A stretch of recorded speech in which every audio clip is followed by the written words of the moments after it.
जय श्री कृष्णा। कार्तिक के महीने में राई की कहानी। एक बुढ़िया थी, वह बहुत खूब व्रत उपवास भजन सत्संग कीर्तन यज्ञ हवन दान पुण्य खूब करती थी, लेकिन उसने कभी भी राई की कहानी नहीं सुनी। बुढ़िया रोजाना गऊ को चारा चिड़ियों को दाना आदि डालती और रोजाना 16 रोटी बनाती, 2 गाय की, 2 कुत्ते की, 2 बिल्ली की, 2 चिड़िया की, 2 कबूतरों की और 2 बंदरों की, 2 कौओं की, 2 रोटी खुद की बनाती। पहले सबको खिलाती, बाद में खुद खाती थी। थोड़े दिन बाद उसके बेटे की शादी हो गई। नई बहू ने थोड़े दिन तो रोटियां बनाई और फिर बाद में गुस्सा करने लग गई। बहू रोजाना खेत पर जाती और साथ ही सहेलियों से बातें करती थी। वो पूछती, तुम रोजाना इतनी देर से कैसे आती हो? तो बहू बहुत गुस्से में से रहती और कहती थी, क्या करूं, मेरी सासू के लिए 16 रोटियां बनानी पड़ती है। यह सुनकर एक दिन एक सखी ने कहा, तुम ऐसा करो, रोजाना 2-2 रोटी कम करती जाओ, देखो तुम्हारी सासू क्या बोलती है। अब बहू सहेली के कहने पर 2 रोटी रोजाना कम बनाने लगी, लेकिन सासू ने कुछ नहीं कहा। वह वैसे ही उन रोटियों के कम करके सबको टुकड़े टुकड़े करके देने लगी, लेकिन बहू को कभी कुछ नहीं बोलती थी। मन में सोचती थी, भगवान की यही इच्छा होगी, इसलिए ऐसी बहू घर में आई है। वह शांति से रहती थी। एक दिन ऐसा आया कि बहू ने 2 रोटी ही बनाई। बुढ़िया ने 2 रोटी में से ही सबको गस्सा गस्सा करके सबको खिलाया। आखिर में 1 गिलास खुद ने खाया, पानी पीकर सो गई, भगवान के भजन करने लगी। कुछ दिनों बाद बहू ने रोटी बनाना ही बंद कर दिया। बुढ़िया ने कुछ नहीं कहा और भूखी ही भगवान का नाम लेती रही। एक दिन ऐसा आया कि बुढ़िया भूखी प्यासी मर गई। बुढ़िया मरकर बैकुंठ जाने लगी तो उसके राई जी आड़ी आड़ी आने लगी। बुढ़िया ने पूछा, तुम कौन हो? तुम मेरे रास्ते में आड़ी आड़ी क्यों आ रहे हो? राई ने कहा, मैं तुमको बैकुंठ नहीं जाने दूंगी क्योंकि तुमने राई की कहानी नहीं सुनी। मैं कार्तिक के ठाकुर राई दामोदर भगवान की पटरानी हूँ और तुमको बैकुंठ नहीं जाने दूंगी। बुढ़िया को बहुत तकलीफ हुई। उसने कहा कि मैंने तो आज तक किसी के मुंह से नहीं सुना कि राई की कहानी भी सुननी चाहिए। अगर राई की कहानी सुनने से बैकुंठ मिलेगा तो मेरे को एक बार वापस नीचे भेजो, मैं वापस जाना चाहती हूँ और कहानी सुन लेती हूँ।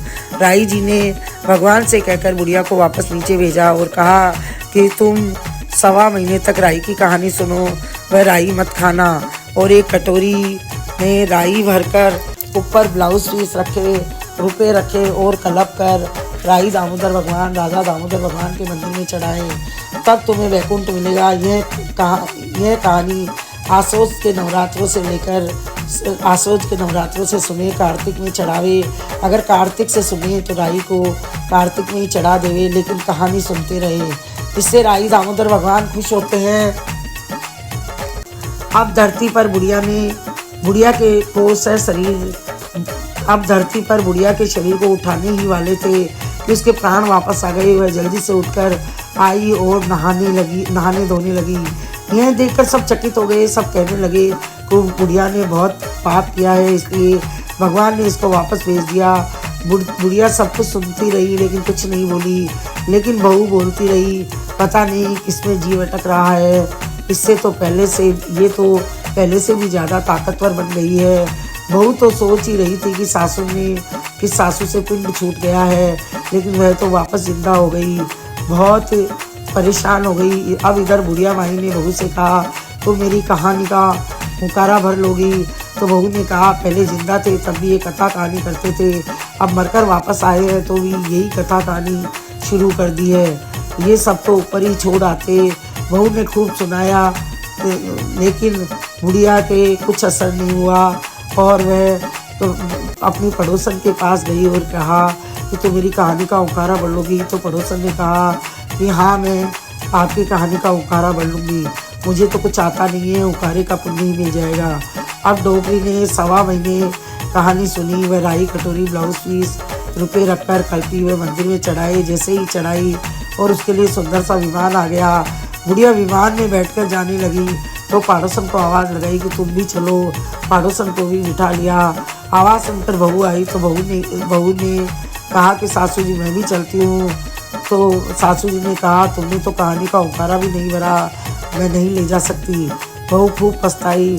बुढ़िया व पड़ोसन दोनों विमान में बैठकर सीधी बैकुंठ चली गई। हे राजा दामोदर भगवान कार्तिक के ठाकुर, जैसे बुढ़िया को बैकुंठ दिया वैसे सबको देना। कहता न सुनता न, हुकारो भरता न, पूरे परिवार की रक्षा करना। बोलिए राही दामोदर भगवान की जय।